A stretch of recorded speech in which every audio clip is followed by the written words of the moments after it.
السلام عليكم ورحمة الله وبركاته. انا مامة مودي ودي قناتي. متنسوش لايك وشير لو عجبك الفيديو. دي بقى صينية مسقعة من الاخر. تعالوا نشوف هنعملها ازاي. بجيب بتنجان واقطعه بالطريقة دي وبقشره، بسيب فيه حاجات بسيطة بس علشان يبقى لون البتنجان فيه.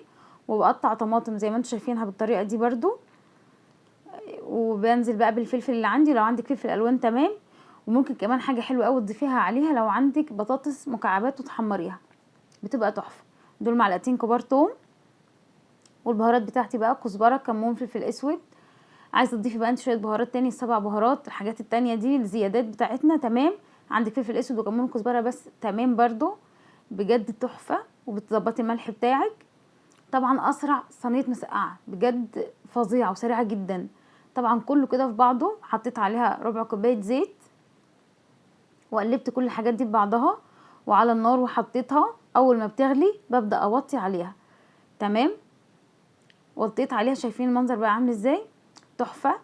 دي التكايه بتاعتي انا بقى. دي حته زبده انا لسه سيحتها وبعد كده حطيتها على وش الصينيه ودخلتها الفرن. المنظر كان رهيب. شايفين شكلها عامل ازاي؟ والطعم مش عايزه اقول لكم. وريحه السمنه البلدي فيها خطيره. جنب بقى شويه بطاطس محمرين. تحفه. تبقى حلوه جدا. جربوها بطريقتي دي وقولوا رايكم فيها ايه. ما تنسوش اللايك والشير لو عجبكم الفيديو. شايفين منظرها؟ شكلها كده يتجوع دلوقتي. سريعه جدا ما بتاخدش وقت. جربوها وقولي رايكم. يلا بقى، سلام عليكم.